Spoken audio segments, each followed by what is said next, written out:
Сәлем баршаңызға, сіздермен дәрігер Бағзат Сейтқазұлы. Бүгін мен осы видеороликта сіздерменен не туралы сөйлесетін боламын, ол мынау біздің өтіміздегі тастың еруінің 5 шарты. Осы 5 шарт туралы сөйлесетін боламын. Егер де осы шарттар сіздерде болатын болса, онда тасты смело ерітуге болады деген сөз. Ал егер бұл шарттар сізде орындалмаған болса, болмаса келмейтін болса осы шарттарға, онда өтіңіздегі тасын еруі қиындайды деген сөзді беретін болады. Осы видеоның соңына дейін қараңыз, өйткені сіз не аласыз, қандай пайда аласыз. Осы видео көру арқылы сіз өзіңіздің тасыңызды ерітуге болады ма, болмайды ма, осы мәселені шешіп, түйіндеп, печать қойып тастайтын боласыз соңына дейін. Сол себепті соңынан қарап, каналдарға лайк басып кетіңіз, ал мен бастаймын. Ең бастапқы, ең бірінші шарт, өттің еруінің бірінші шарты, ол бізде өттің көлемі, мына өтіміздегі тастың көлемі 25-30 мм немесе 2-5 және де 3 сантиметрден аспау керек деген сөз. Жалпы былай айтқан кезде қанша деген сұраққа жауап берейін.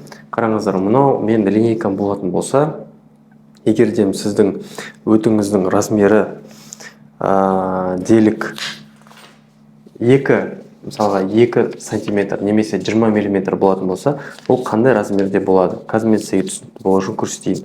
Мысалға, мынау менің сызғышым, мына жерде сантиметрлар тұр. 2 метр дегеніміз міне дәл осылай көріп тұрғандарыңыздай міне осыншама болады. Сол кезде өттің көлемі, мына менің қолым болатын болса, осы 4 бұрышты қағазбен бірдей болып тұр деген сөз. Оның диаметр ұзындығы міне осыншалықты 2 сантиметр дегеніміз. Көрдіңіздер ме, қандай үлкен, үлкен кәдімгідей тас пайда болды деген сөз. Маған келіп жатқан пациенттердің өтіндегі тас еріп жатқан көбісінде мынандай тастар міне. Екеуін бөлген кезде шығады, міне примерно осындай кішкентай ғана тастар. Осындай жаңадан пайда болмаса, 1,5 немесе 1,4 сантиметрлік тастар, осындай кішкентай ғана болады, бұлар оңай еріп кетеді. Ал егер сіздің тасыңыздың размері 2-5 немесе 3-тен асатын болса, онда қиынырақ болады.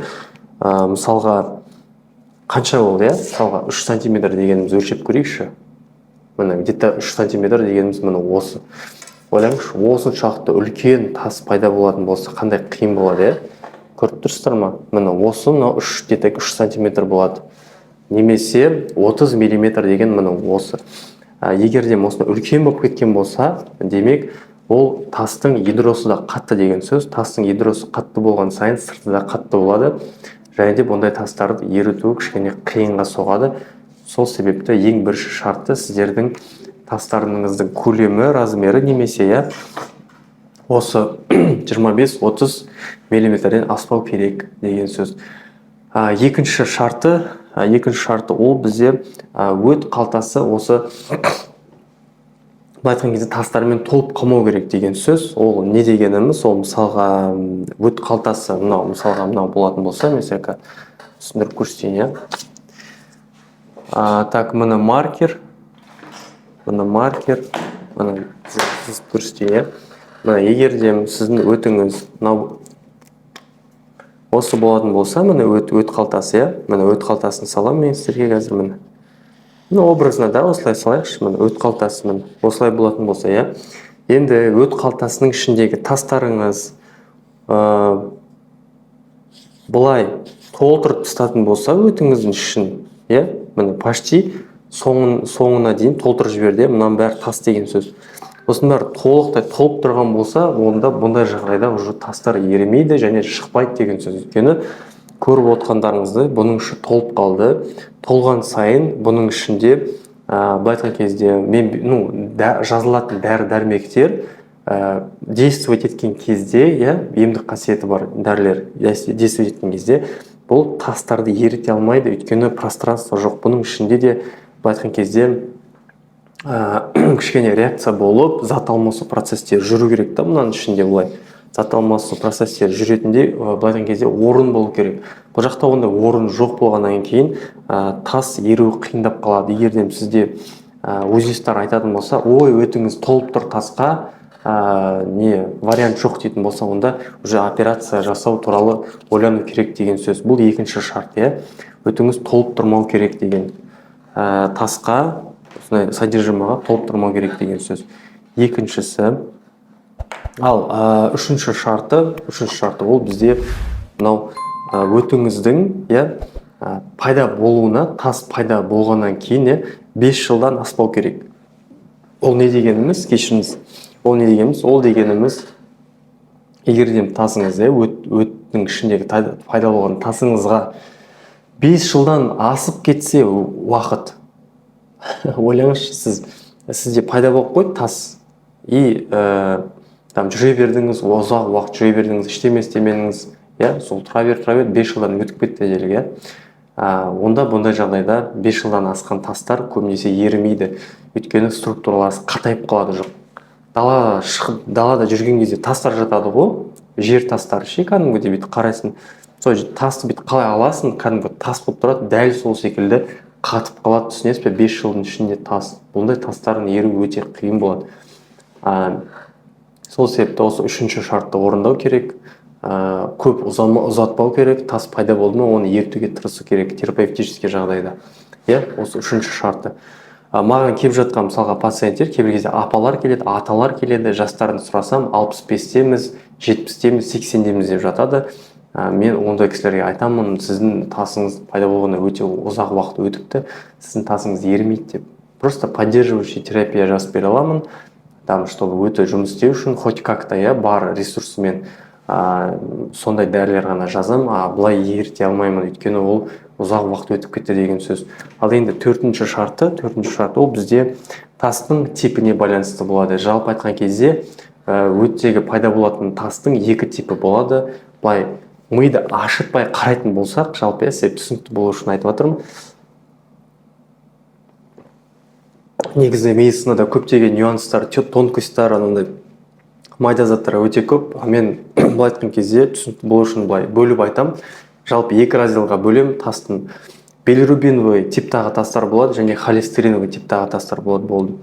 Холестериновый типтағы тастар 80-90% жағдайда кездеседі. Ең көп жолығатын именно осы типтағы тастар.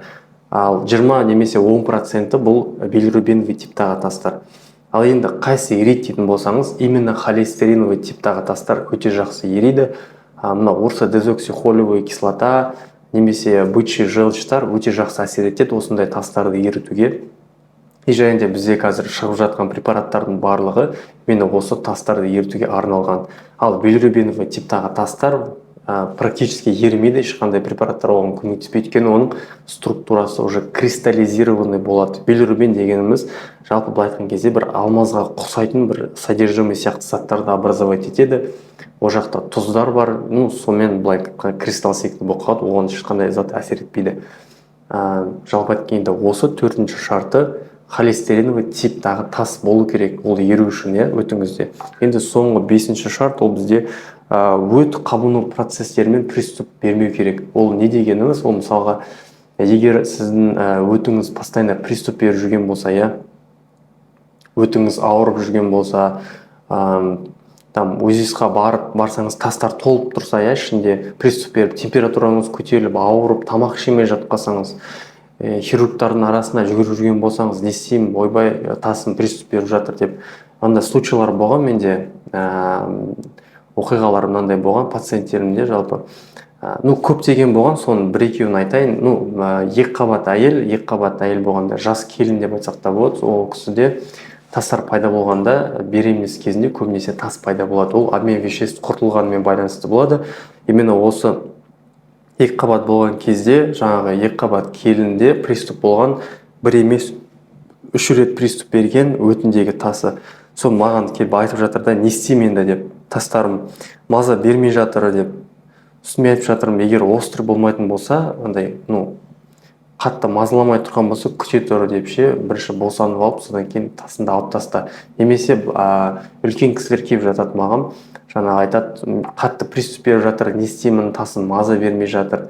Қайта-қайта мен осы бір аптаның ішінде 2-3 рет приступ берді, немесе бір айдың ішінде 4-5 рет приступ етіп, осындай жағдайда тасты ерітудің қажеті жоқ, өйткені бұл подвижный тастар острый процесте болып тұр. Бұндай жағдайларға дәрі ішкен дұрыс болмайды, ол сіздің состояниеңізді ухудшать етіп жіберуі мүмкін. Сол себепті Осы 5-ші шарт ол мына приступ пен остеопроцесс кезінде өттегі тасты ерітуге болмайды деген сөзді білдіреді. Қандай кезде тасты ерітуге болады? Ол ең біріншісі жақын арада, мысалы 1 жылдың көлемінде пайда болған тас жақсы ериді. Екіншісі свежий тас болу керек, осылай свежий, жаңадан пайда болған. Содан кейін ешқандай приступ беріп, жаңағындай больницаға түсіп жатпаған болған болса, мысалы әшейін бір болуы мүмкін, енді әшейін оң жақ қабырғасы ауырып қойды болды, осындай жағдайларда болады ерітсе. И желательно мынау тастың размеріне қарау керек. Өсіп кеткен дәу размер болған болса, бұны еріту кішкене қиынырақ болады. Ал кішірек размердегі, мысалы 2 сантиметрге дейін бұның барлығын ерітуге болады деген сөз. Жалпы осы видео сізге түсінікті болды деп ойлаймын. Егер де осы видеоны толықтырақ көргіңіз келсе, мен өттегі тасты қандай препараттармен еріту керек, қалай мен еріттім дейтін болсаңыз, мен кейс дайындап қойған. Бұл кейсті өзімнің қолымнан өткен 2 пациентімнің жағдайларын, историяларын және қандай дәрі-дәрмекпен еріткен туралы айтылған. Осы видеоның төбеде ссылка шығады, соны басып қарасаңыз болады. Егер де менің консультацияма өткіңіз келсе, консультацияма ағыларыңыз келсе, онда осы номерға хабарласып WhatsApp-ма жазсаңыздар болады. Онлайн түрде консультация алғым келеді дейтін болсаңыз, мен сізге реквизиттарды барын түсіндіріп айтатын боламын, не істеу керек екенін. Ал егер де сіздерге осы видео ұнаған болса, каналға тіркеліп лайк басып комментарий жазып кетіңіз. Сіздермен болған мен дәрігер Бағзат Сейтқазыұлы. Келесі видеода көріскенше сау болыңыз.